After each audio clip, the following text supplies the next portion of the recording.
Oi gente, bem-vindos a mais um vídeo aqui no canal. E o tema de hoje é sermos o que exigimos do outro. Quem somos nós nesse rolê da vida?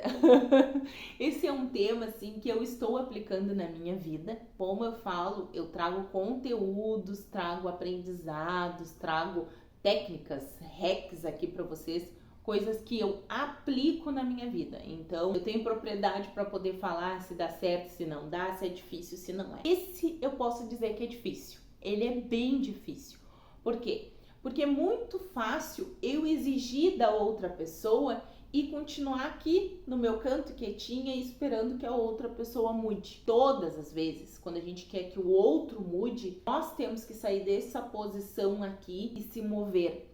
Então, para mim, exigir alguma coisa do outro, dependendo do que eu for exigir para o outro, eu vou ter que ter aquela atitude, eu vou ter que ser aquilo que eu estou exigindo do outro. Claro, salvo-se algumas exceções, depende do contexto, mas é assim que a vida funciona. A gente tem que aprender a pensar antes de exigir alguma coisa da outra pessoa. Porque assim como nós, os outros também têm limitações, têm incapacidades, também estão aprendendo. A gente tem que aprender a se colocar também no lugar do outro. Por um exemplo, se eu quero ter amigas que são presentes na minha vida, que me mandam mensagem, que me convidam para as coisas, que são honestas comigo, são pessoas que eu posso contar, no mínimo eu tenho que ser tudo isso para elas também. Eu não posso ficar naquela posição, façam vocês que eu vou receber as exigências que eu quero que vocês façam ou que eu quero que vocês sejam.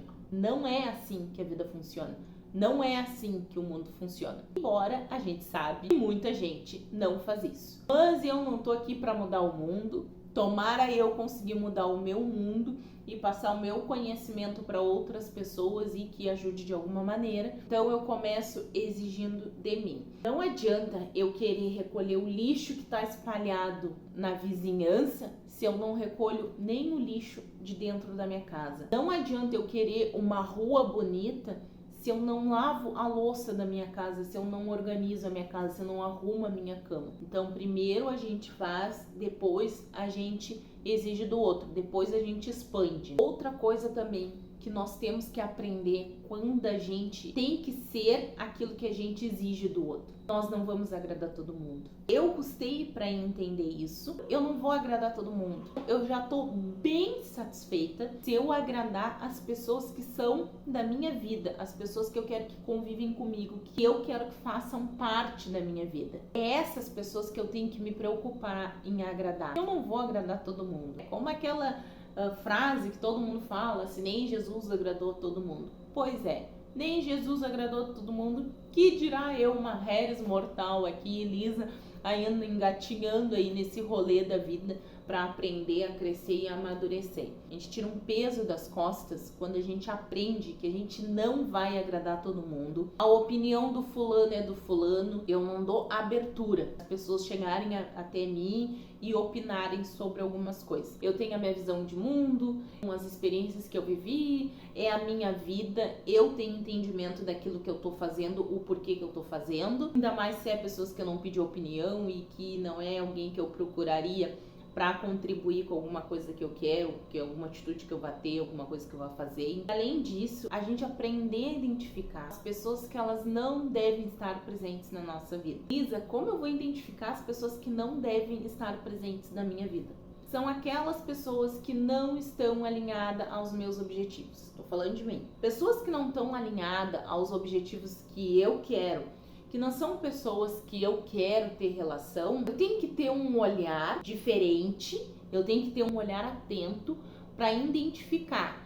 E não é tipo assim, tem lá o fulaninho, aquele fulaninho ali não tá no meu objetivo de vida, não quero conviver com o fulaninho, vou eliminar o fulaninho. Não quero mais viver com o fulaninho, nunca mais falo com ele. Não, que ninguém é criança, né? É simplesmente, eu não vou mais me relacionar. De repente eu não vou comentar coisas da minha vida. Eu posso sim ter, de repente, algum contato com aquela pessoa, conversar com aquela pessoa, mas é uma pessoa assim que eu não vou fazer questão que ela esteja presente na minha vida e nem eu vou fazer questão de estar presente na vida dela. Alice, como que eu vou saber? Bom, aí vem de cada um, aí vem a importância de a gente ter um caderno da vida rica com objetivos ali traçados. Tendo todas essas ferramentas, tu consegue identificar. Eu sei que vai ter gente que vai pensar, vai falar, ah, Isa, mas é muita coisa para fazer, é muita coisa para pensar. Dá trabalho, dá muito trabalho. Procurar se tornar uma pessoa melhor, procurar se tornar uma pessoa diferente, reconhecer os nossos erros, ir em busca dos nossos objetivos, abrir mão de determinadas situações e pessoas, dá muito trabalho. Só que eu sou da opinião que dá muito mais trabalho a gente ter uma vida medíocre, a gente não ter paz, a gente não ser feliz, a gente estar em ambientes e com pessoas que de alguma forma de repente te machucam, ou no sentido assim de te magoar.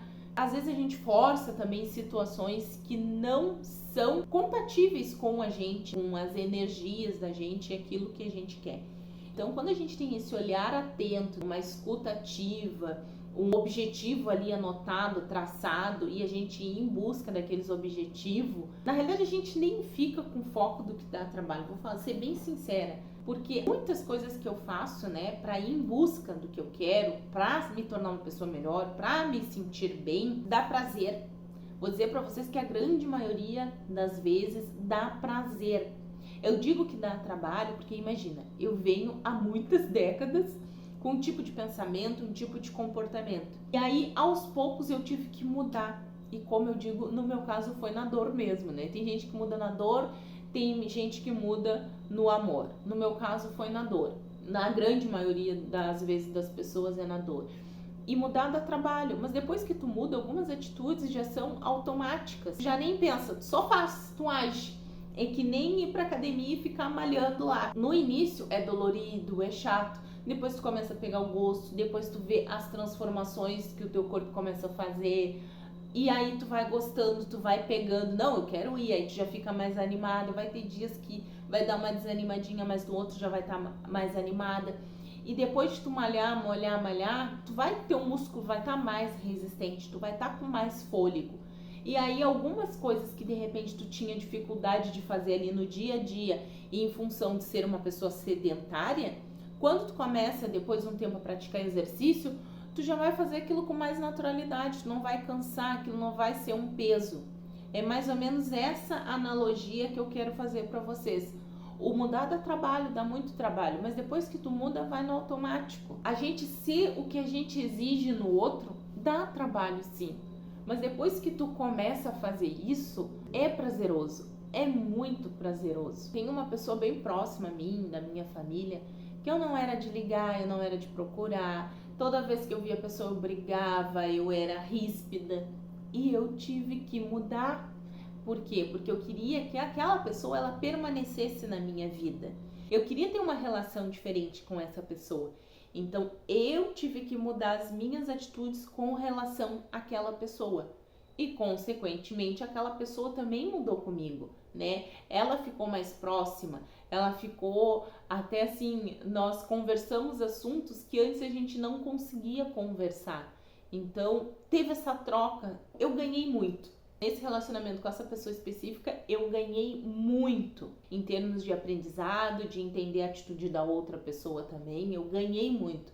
E eu ganhei, além de entender e melhorar minha relação com essa pessoa, isso fez com que eu me conhecesse mais, que eu visse que eu também errava bastante. E isso me ajudou a melhorar os meus outros relacionamentos com outras pessoas que convivem comigo. Então acaba que é uma cascata. Tu tens uma atitude diferente, mas não é uma atitude diferente relacionada a uma pessoa. É uma atitude diferente relacionada a uma pessoa que vai se expandir para outras pessoas. Então sempre pensem assim, para mim exigir do outro que eu tô exigindo quem eu sou. Eu faço aquilo que eu tô exigindo dele? Ah, eu faço. Tá, então tu pode exigir aquela determinada atitude ali com a pessoa. Beleza? Isso eu quero que vocês levem para todos os tipos de relacionamento, principalmente os relacionamentos amorosos. Já vou explicar antes de tudo. Não é que eu sou melhor que a outra pessoa, não é que uma pessoa é melhor que a outra. Uma pessoa tem um tipo de atitude, uma pessoa é de um jeito e a outra é do outro, tá? Então vamos supor, eu quero um tipo de relacionamento e eu tô aqui. E aí o que acontece? E aí a pessoa com quem de repente eu vou me relacionar tá aqui. Muitas vezes acontece de tu ter que descer para te relacionar com a pessoa. E também acontece ao contrário. A pessoa tá aqui e tu tá aqui, mas tu quer essa pessoa. E muitas vezes essa pessoa ela não vai descer para ter um contato contigo ou para se relacionar contigo.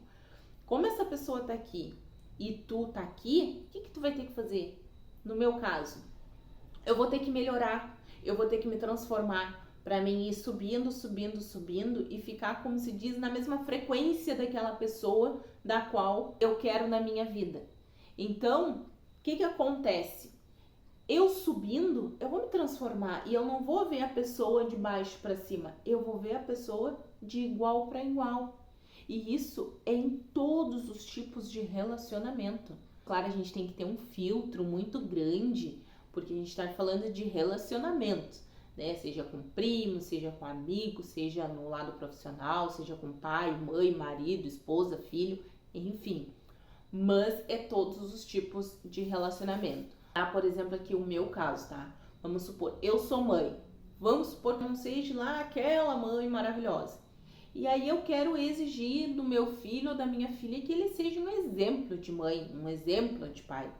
Mas eu sou um exemplo de mãe? Eu sou um exemplo de pai para mim poder exigir do meu filho? Quais são as atitudes que eu tenho relacionadas ao meu filho para mim querer que ele tenha atitudes diferentes com o filho dele? Assim para tudo. Eu acabei anteriormente dando o exemplo das amizades. Se eu quero um determinado tipo de amizade na minha vida, será que eu dou aquele tipo de amizade para as pessoas que estão ali dispostas a se relacionar comigo? A gente tem que parar para pensar e refletir sobre as nossas atitudes e sobre como a gente está exigindo do outro, que muitas vezes a gente nem é tudo aquilo. Eu espero que esse vídeo contribua para você e até o próximo vídeo.